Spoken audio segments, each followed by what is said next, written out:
Good evening, and to our dear viewers as well as our listeners, I would like to welcome you to the Unicaf University Open Lecture to celebrate International Women's Day, presented by the Ombudsman of Malawi, Ms. Martha Chizuma, and we are broadcasting live from the university's campus in Lilongwe. Though sadly, this event is happening without the presence of the public. As you are aware, we have a pandemic amidst us, and because of the restrictions for the COVID-19 pandemic. We at Times TV are delighted to be able to partner with Unicaf University to bring this event to you live and thus demonstrate our commitment to the ideals, principles, and goals on International Women's Day. The event is also live on the Unicaf and Times Facebook pages, where viewers can provide their comments. Before we move on, I would like to recognize the presence of our panel this evening, and starting from the Ombudsman, Ms. Martha Chizuma, followed by the Chair of the Unicaf University Local Advisory Board, Professor Nirvani Madise, and the University Vice Chancellor, Dr. Robert Ridri. And may I invite Dr. Ridri to now welcome viewers on behalf of the university.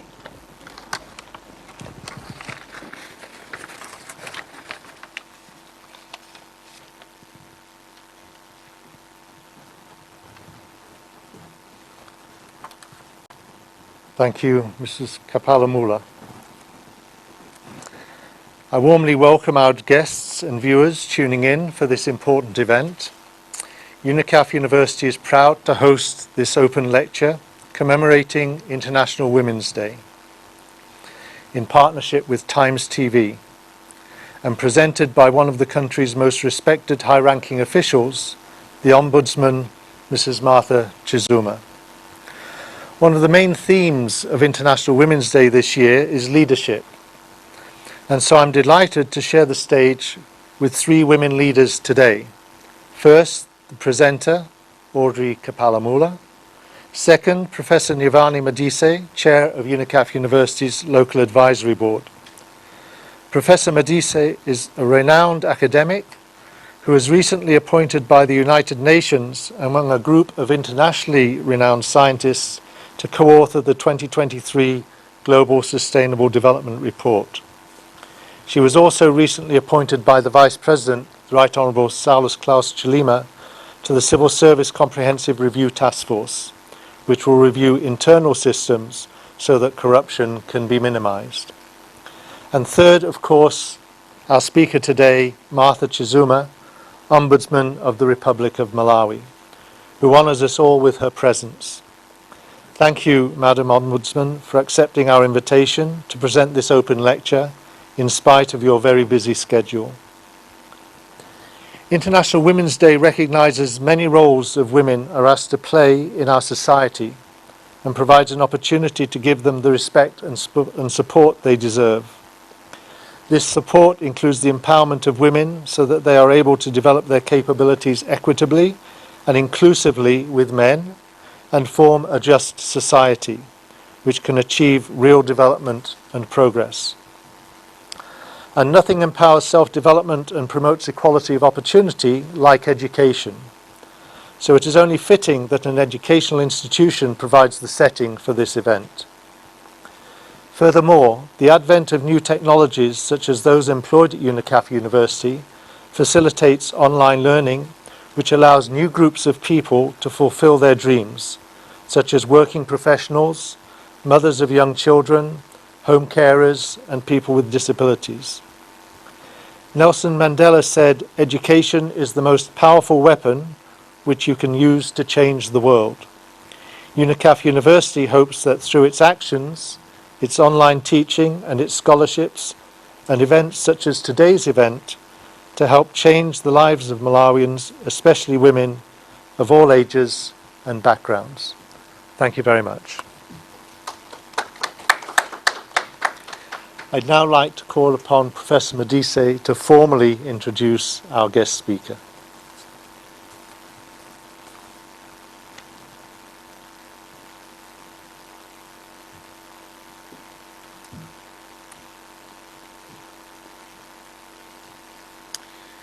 On behalf of Unicaf University Local Advisory Board, it is an honor and a privilege for Unicaf University to hold this event and for me to introduce today's speaker, Martha Chizuma, Ombudsman of the Republic of Malawi. She is an ideal person to make a presentation on empowerment of women in commemoration of the International Women's Day. Martha Chizuma needs little introduction given her recent groundbreaking analysis and adjudications in recent months on issues associated with impropriety and maladministration and with abuse and misuse of power and authority. Speaking as an academic, what is also worthy of note is not just the decisions made by the Ombudsman, but the clarity and the simplicity with which the analysis and presentation she makes. By focusing on basic principles, she manages to express potentially complex issues in a way that the general public can understand. Martha Chizuma was appointed the Ombudsman of the Republic of Malawi on 1st December 2015. Her holding of the position of the Ombudsman constitutionally makes her a Commissioner of the Malawi Human Rights Commission, a Commissioner of the Malawi Police Service Commission, and an Inspector of Prisons. She holds a Master's of Law with credit in International Law and World Economy from the University of East London, which she obtained in 2007. And she also has a Bachelor's of Laws Honours degree from the University of Malawi from 2002. Martha served as legal counsel for Limberleaf Tobacco Company from 2011 to 2015, where her main responsibilities were to attend to all legal matters for the company. Before joining the private sector, she worked with the Malawi government as a judicial officer for about 9 years. Between 2002 and 2011, she held various judicial positions, including senior resident magistrate, Assistant Registrar of the High Court and Supreme Court of Appeal, and Deputy Chairperson of the Industrial Relations Court. In all these positions, Martha made some profound contributions to the development of jurisprudence in many legal areas.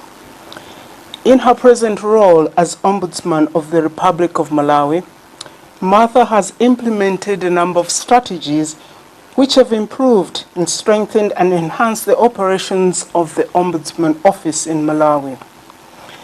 The repositioning agenda, which involved shift of focus to investigating maladministration cases in service delivery, has seen the office contributing more to the governance discourse in Malawi and become more relevant to all the 18 million Malawians. The Hospital Ombudsman platform has seen improvement in health service delivery and more accountability from health personnel. The Ombudsman clinics introduced in 2018 has seen the office services reaching the unreachables and the office intervening in real issues affecting real people. Between 2016 to date, the office has conducted 8 systemic investigations which have revealed high level of impunity and failure of duty in matters dealing with procurement, for example, of farm machinery for smallholder farmers, handling of street kids, removal of uteruses from women in public hospitals, and the abuse of COVID-19 funds, among other investigations. Martha Chizuma currently serves on the board of the International Ombudsman Institute as a director of the African region. She is also treasurer of the African Ombudsman and Mediators Association and a board member of the Electoral Institute of Southern Africa. She also serves as a board member of several local organizations like Population Services International in Malawi, and she is a member of the Advisory Council of World Vision Malawi. Ladies and gentlemen, we look forward to being treated to a lecture by Martha Chizuma entitled Choose to Challenge. Ombudsman, I invite you to come to the podium.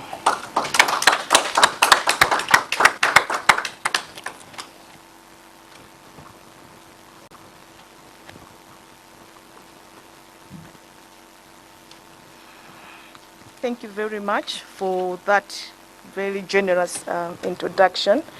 I would like to sincerely thank Unicaf University for organizing this event as Malawi joins the rest of the world in commemorating Women's Month this March, which climaxes tomorrow, the World Women's Day. And also for bestowing on me the honor to be the main speaker at this event. So just 2 days ago in my office, we had a meeting with the UN. It was a virtual meeting. They're doing some activity on corruption. They're hoping to come up with a project out of that. But during the discussion, one of the participants who was based in South Africa had done a quick scooping of our website. And one thing that he mentioned was, Martha, you don't seem to be doing a lot on women's issues. And immediately after the meeting finished, we had a moment of reflection with my colleagues where we acknowledged that as a real problem. And we even had a moment to laugh at ourselves that probably we do not have enough advocacy language for gender equality. The point I'm trying to make is that I'm not standing here in any way claiming that I'm a gender expert. Far from it. I'm standing here as someone who unfortunately sees gender equality everywhere and every time in this country and considers gender equality as a matter of justice. Moreover, one thing that I've come to discover, and which I think is not adequately emphasized in gender equality discourse, is the fact that gender inequality does not only affect the targeted victims, that is women, but rather the whole spectrum of society. Inequalities between men and women go as far back as time immemorial, and for a long time were, and in some scenarios continue to be anchored by laws, systems, and some deep-rooted cultural and traditional practices which have been responsible for keeping women at a disadvantageous and subservient position to men. By disadvantaging women, the world has disadvantaged itself. Worldwide, women form about half of the population. In Malawi, women form about 52% of the population. Leaving women out on the development agenda means leaving almost half of the population from the agenda. There will be no true developmental progress unless women are part and parcel of the whole process.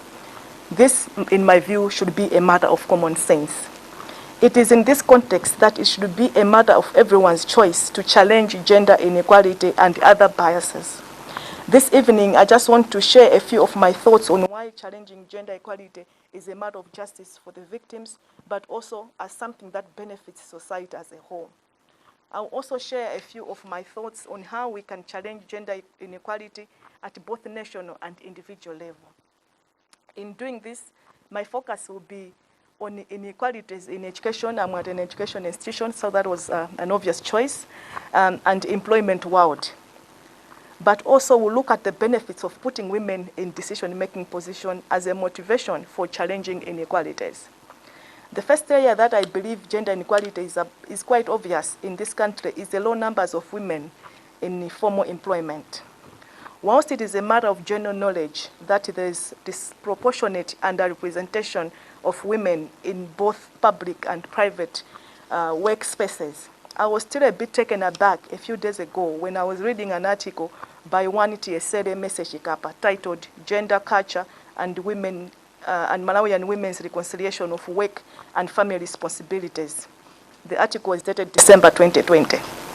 The article highlighted some statistics of gender disparities in employment by showing that in Malawi, more women, that is 58%, than men, around 48%, are working as on account, meaning they are self-employed and do not engage employees.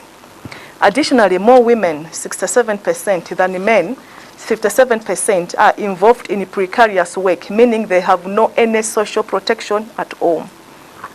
What is even more interesting is that although women's participation in formal employment is low at 6.4%, and that they are mostly in precarious work. They play a critical role in maintaining their families through informal work and unpaid family work.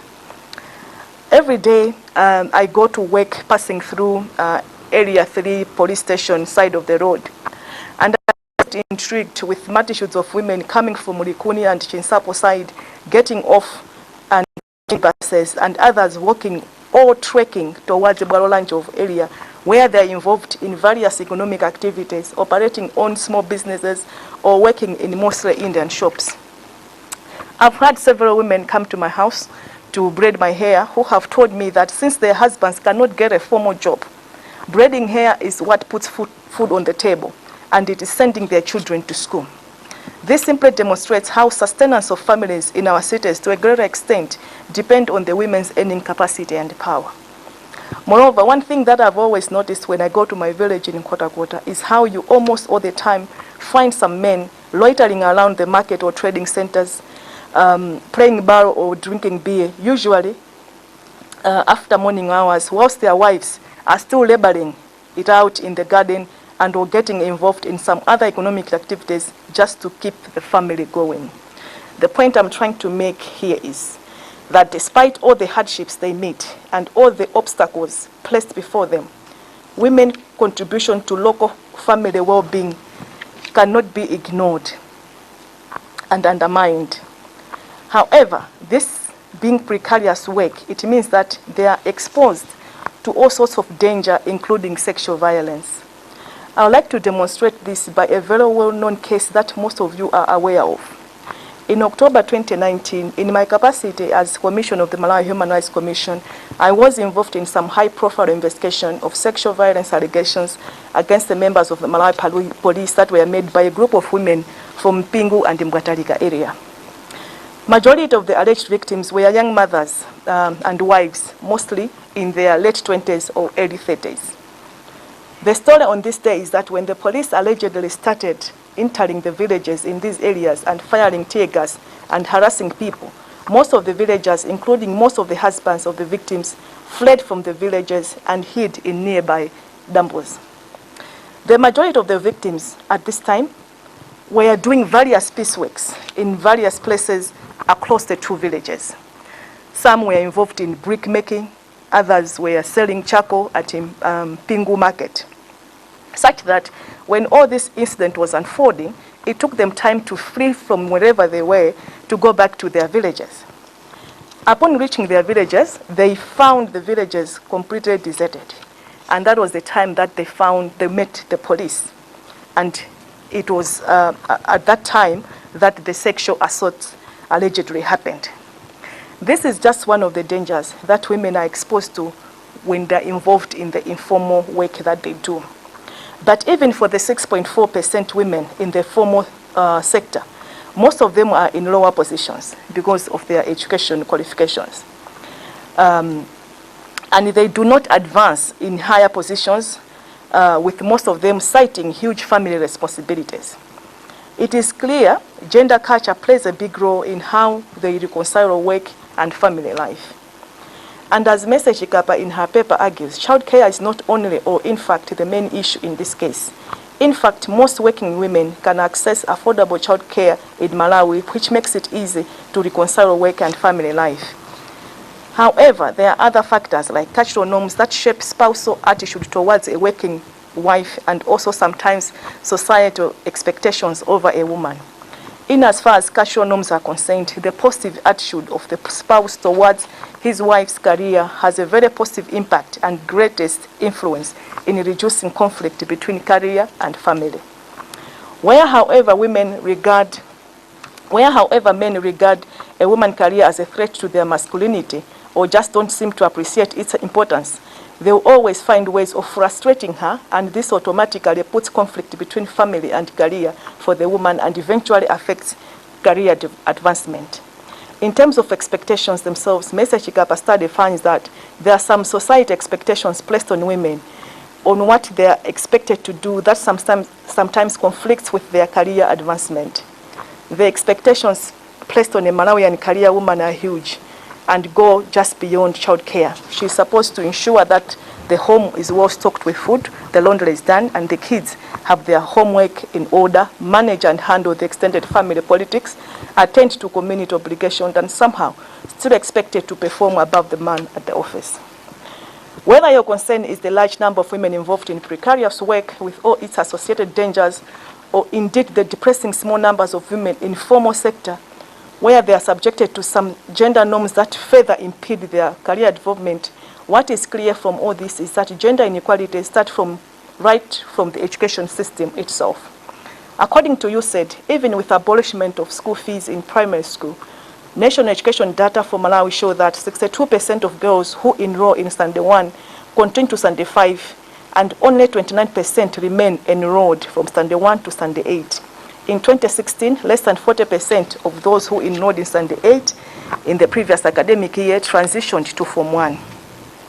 Even fewer girls access higher education. In 2016, for every female enrolled, 1.7 males were enrolled in higher education. There are so many general obstacles that children of Malawi are faced in attendance of schools, like long distances, when you're in secondary school, non-availability of fees. However, you would think that the problems are only in secondary school. A month ago, I even had a rude awakening about the poverty levels in this country when I listened to a news article on the radio which talked about a large number of primary school pupils in Dowa who would miss exams that would assess their suitability to go to the next class because they could not afford to pay 500 kwacha exam fees. But over and above these problems, for girl child, she has to deal with increasing demand of household labor as a result of rising poverty levels, which requires the girl child to lend a hand in one or another in household chores, as the parents try to look for survival means. Increases in early marriages and pregnancies, poor physical and sanitary conditions, increases in gender-based violence in rural areas, and sexual harassment of girls by male teachers and fellow students. The issue of sexual harassment is another way gender inequality raises its ugly head. Whilst it is a fact that not all men sexually harass, the fact remains that most of the sexual harassment is committed by men. The traditional gender expectation of men is that they are supposed to be tough, strong, and not exhibit any signs of weakness. When such attributes manifest themselves in some form, inflicting harm to a woman, society rationalizes their behavior as an aspect of the masculine entitlement. From an early age, these intrusions are dismissed as boys' behavior and not seen as a valid form of harm. I'm not sure whether the number of cases of sexual harassment has risen or it is just because of social media that we are now aware of the incidents of sexual harassment. Whatever the case, the sexual harassment incidents reported in this country from last year to date should cause a concern for every right-thinking Malawian. With sexual harassment, we are actually dealing with a national crisis at the head of the social cultural fabric of our society. At the center of this crisis in Malawi is a deeply entrenched community belief in male superiority and male entitlement to sex. Moreover, we live in a social cultural context where the burden of sexual purity and family honor is largely placed on a woman. And within that social context, there is less or zero pressure placed on men to stop coercing sex, thereby creating an environment where rape or sexual assaults can occur with impunity. As a result, there's a general silence surrounding sexual harassment. In my capacity as Ombudsman and also Commissioner of the Malawi Human Rights Commission, I've seen sexual harassment charges being withdrawn because the victim cannot stand the possible personal and family shame of going through a trial. In some instances, the victims of sexual assaults are usually dependents of the perpetrators, and these are biological fathers or other relations, and they cannot report them because that man is their only source of survival. Those who have had the guts to report are not only destitute at the moment, but are being maligned by the whole family. I've heard of women who, in trying to keep their marriages intact, have even connived with their husbands for him to sexually assault their own biological daughters. It's totally depressing stuff. If you cannot decide to challenge this evil for what it is, then I urge you to choose to challenge it because of the devastating effects sexual assault has on its victims. In her remarks in Abuja on the occasion of the commemoration of the International Day for the Elimination of Violence Against Women, the United Nations Deputy Chief Amina Muhammad said that Rape and other forms of violence against women and girls are among the most devastating human rights violations to any individual and indeed any country, as it has serious consequences of achieving equality, development and peace and the fulfillment of human rights. Such consequences range from short to long term, physical to psychological, contraction of sexually transmitted diseases and consequently they are spread like AIDS, withdrawal trauma, reduced ability to participate in social economic activities, damage to a woman's confidence resulting in her fear to venture into public spaces, which more often than not curtails her education, which in turn limits her income generating opportunities. The list is too long to exhaust here. All in all, I believe that it is a matter of justice to fight for gender equality in education, employment, but also in areas of sexual harassment. It should feel wrong that just because one was born female, she should be expected to suffer these injustices. If none of the challenges above do move you to challenge gender inequality, then choose to challenge inequality, because in a world where women are treated equally, we all win, literally. As already mentioned above, women make 50% of the world population. In Malawi, women make 52% of the population. This means that if we leave women behind, we are leaving out more than half of Malawi's potential and creativity, and therefore half of the development. Women need to be part and parcel of the development process.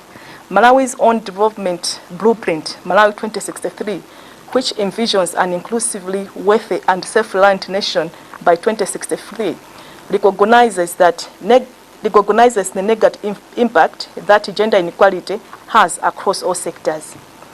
It advocates for reinforcement of gender equality as well as empowerment of women and girls as critical to shaping decisions at the household, a community and national level. Accordingly, the importance of having women in leadership and in all decision-making positions cannot be overemphasized.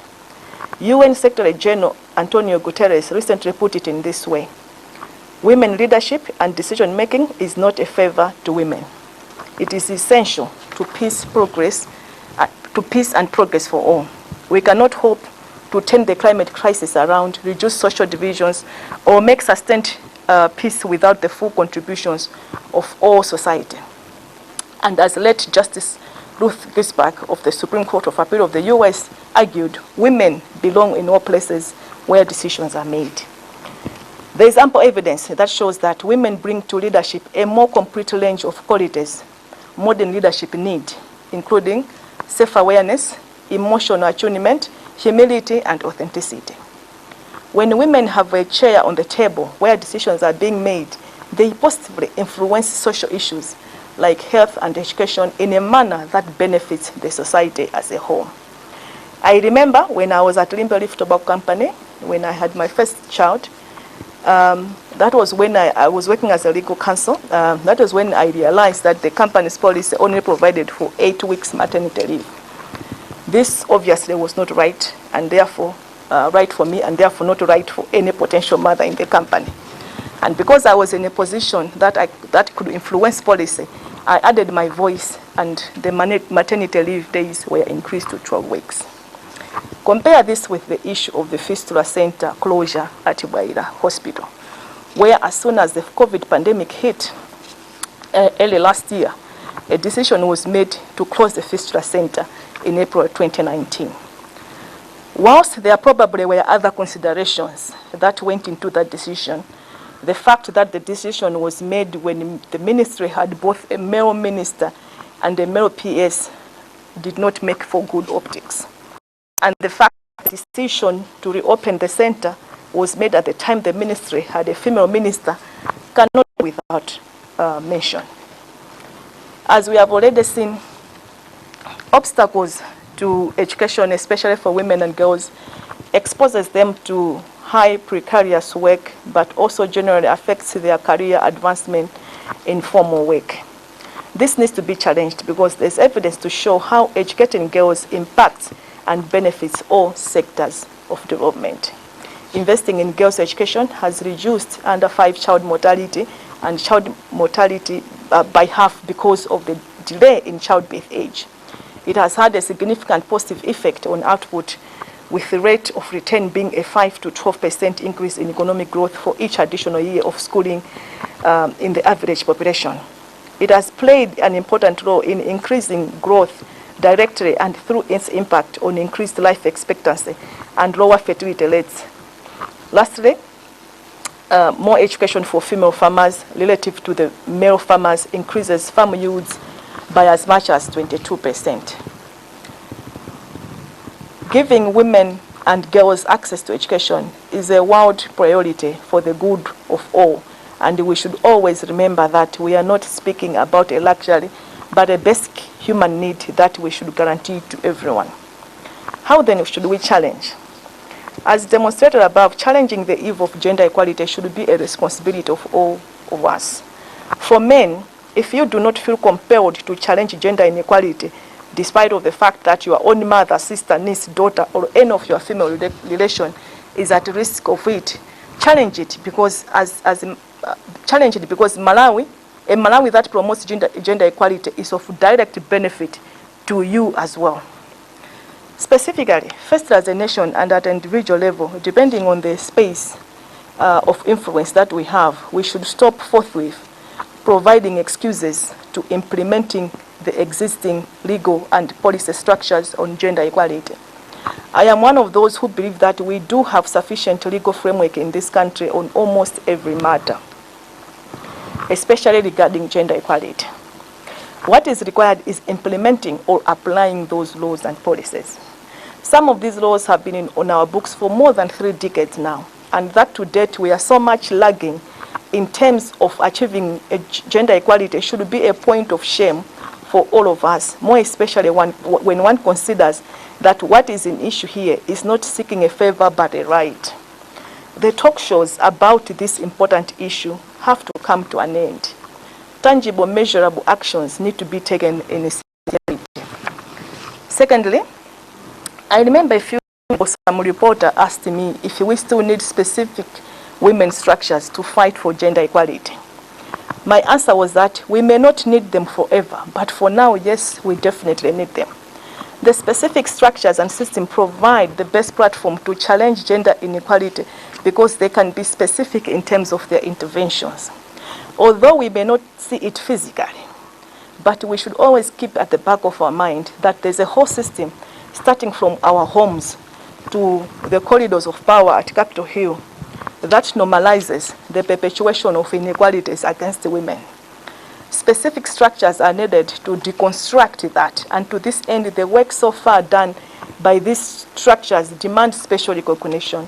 I have in mind the Women Lawyers Association, the Women Judges Association, who have untiringly been in the forefront in providing specific gender equality intervention.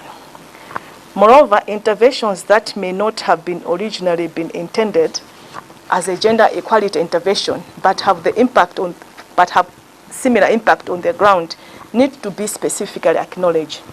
I have in mind the state-of-the-art online platform for Unicaf University, which provides the required flexibility for female students with children to study whilst also attending to their family obligations. A Malawi where gender equality is respected would be incomplete without amenities like these. Thirdly, if I may be specific to women now, with very few exceptions, we still live in a world which believes women are weak, women are subservient, women are inferior, women are secondary, women are less intelligent, women are incompetent, and most importantly, women cannot be leaders, nor can women hold any decision-making positions. We all know that is far from the truth, but yet it is a narrative that even in the face of contrary evidence still holds strong in some circles. We need to challenge this, but we will not challenge this with hysteria nor by adopting masculine traits. We will challenge by courageously showing our substance and integrity in all its feminine glory, because Malawi has been deprived that for so long. We need to invest ourselves in knowledge and skill and apply ourselves in our respective fields to the best of our abilities and let that speak for itself. Talking about integrity, and as I'm coming to an end of my lecture this evening, There's a saying that he who comes to equity should come with clean hands. Gender inequality is evil, and the world in which gender inequality is evil, and the world in which gender equality is being perpetrated is equally corrupt. If we are to challenge gender inequality, then we have to make sure that we have clean hands.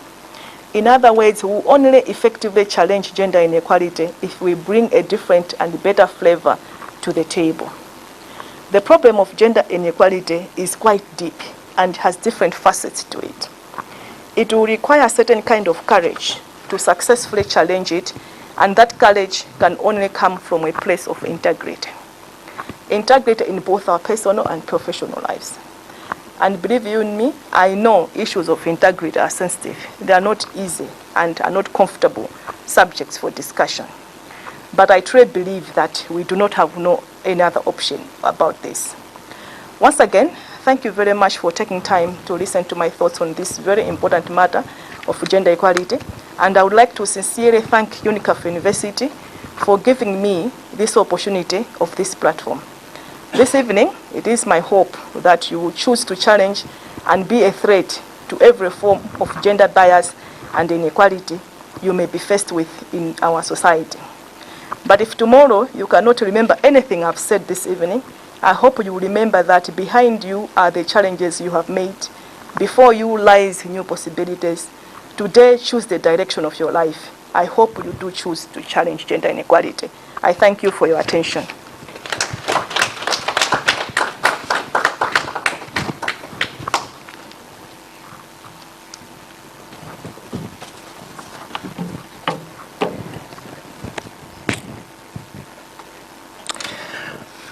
Thank you very much, Madam Chizuma, for that marvelous presentation. And I think we still have some few minutes before we move on to another activity. Just one question because of time.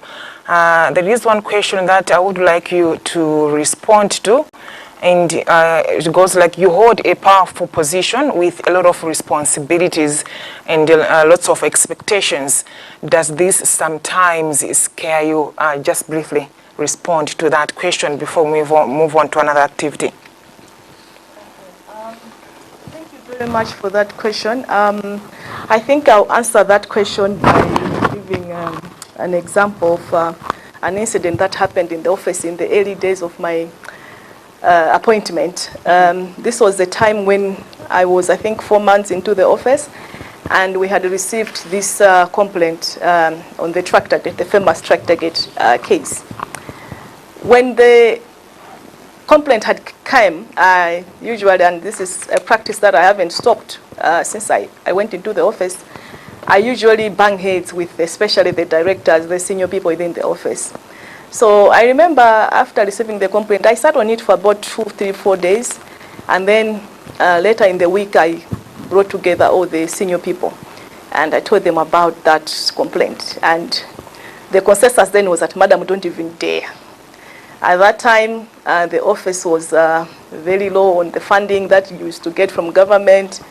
And I think I had previously, just like 2 weeks or a week into my appointment, icked one of the most senior cabinet minister through a letter that I had written to him. So they said, please, Madam, shut up.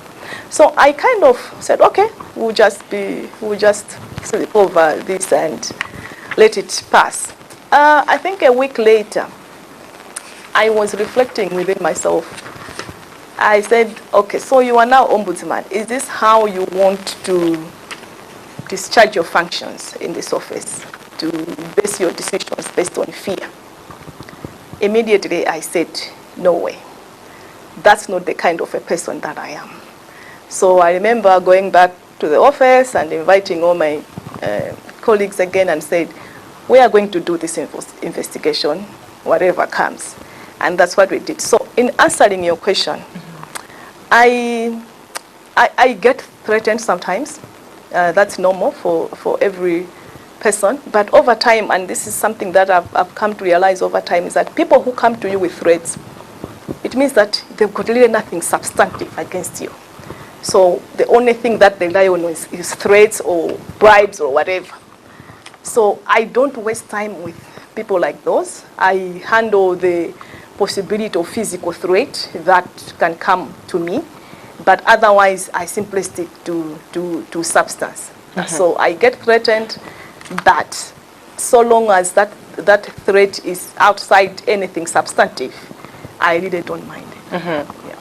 All right, thank you so much once again, Madam Chizuma, for an enlightening talk, and I'm sure it has excited everybody, including us in this room, and as well as those that are watching us live on Unicaf Facebook page, as well as Times Facebook page. In recognition of your memorable talk here, today Unicaf University would like to present you with a commemorative gift, and I call upon the Vice Chancellor, Dr. Ridri, to make the presentation. Madam Chizuma, thank you very much for your presence and a stimulating talk. Thank you. I think also that final story spoke many volumes and will go down in lots of people's minds. Thank you. So thank you very much. This is a commemorative plaque, Thank you. which we hope you'll remember the event. Thank you so much.